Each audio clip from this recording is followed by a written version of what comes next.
How you doing, Martine Lopez, for day 13 of the Curiosity Theory, my 31-day challenge. And I'm going to keep talking about curiously investigating conversations that cause action. So Yvette and I tonight were out having a burger. We went out around the corner to have a burger at one of the restaurants we go to.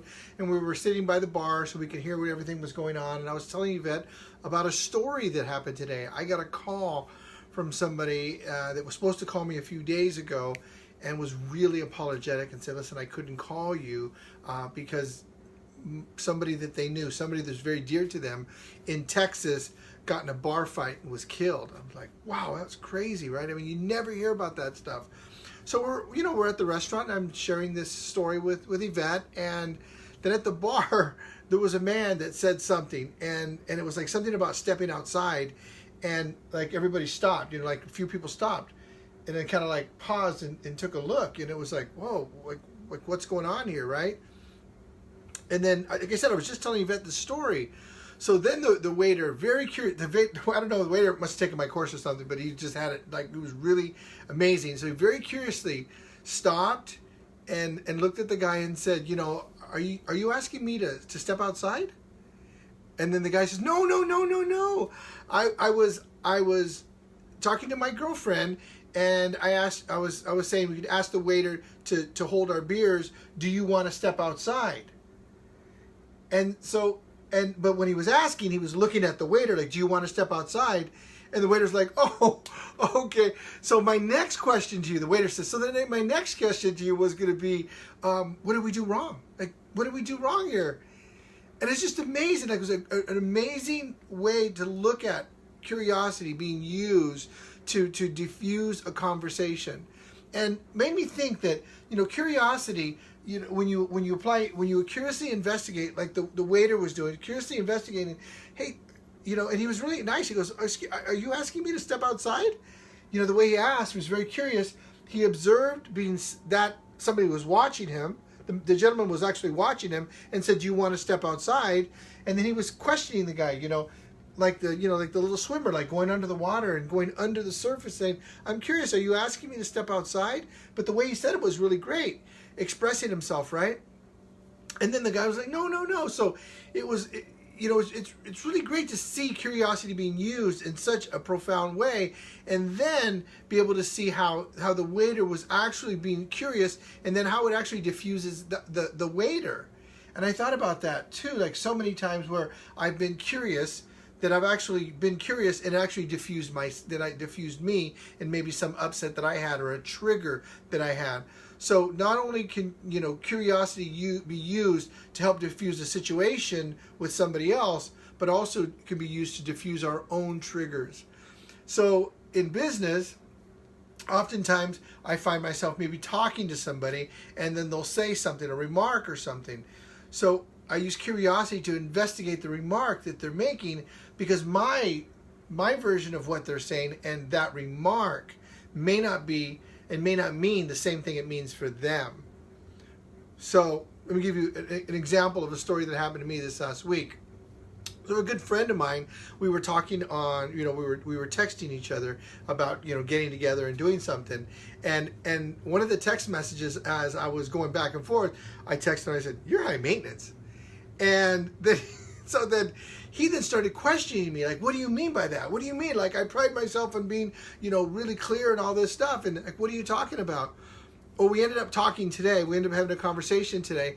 And it turns out that his version of high maintenance means something completely different than my version. I was playing with him and I said something to him. He took it incredibly literal in his definition. So his definition is high maintenance is somebody that causes problems, somebody that brings problems to people. My version of high maintenance is somebody that requires, you got to like deal with things. So they'll say something, you got to deal with it, and so it was playful for me, but very serious for him. So in our conversation, we were able to separate the meanings. Remember, we were talking about facts from meanings. Be able to separate the facts from the meanings. So we were able to distinguish what was said, which was, your high maintenance. That's it. that's what was said, right? But the meanings were not only a meaning that I had for it, but he had a meaning. And so we had two different meanings. In that situation, we were able to actually come to a powerful resolution and learn something.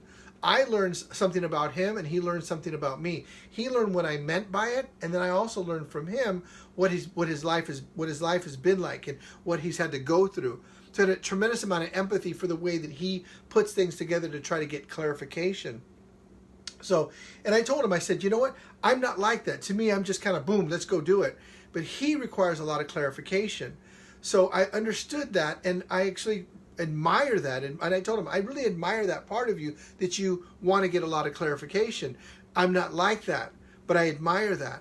So it was a powerful conversation that started with a kind of an offhand kind of a remark. I just kind of making a joke and a gesture to him, and then he then took it the way he took it. I wouldn't say it's the wrong way, because he took it his way, based on his on the way he interprets, right? He interprets it. So he put it together his way, and I was putting it together my way. It could have been a fight, because one of the things he had said to me is, if somebody thinks of me this way, I don't really want to have anything to do with them. So it's like, whoa, that's really interesting.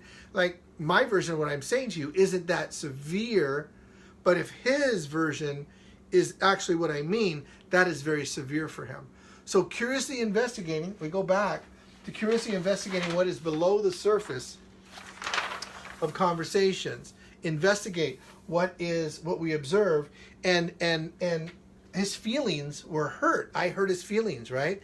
I offended him.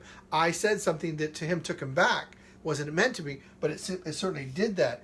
He had a need for clarification. His need was, I want some clarification. I want to be clear what you're saying, what you mean by what you're saying, and I want to know if that's what I'm thinking at the same time. We cleared that up. The action could have been, hey, we're not going to be friends anymore, but we were able to deal with that, go beneath the conversation that was happening during with a text, and go figure out what drives that conversation, what drives the upsets.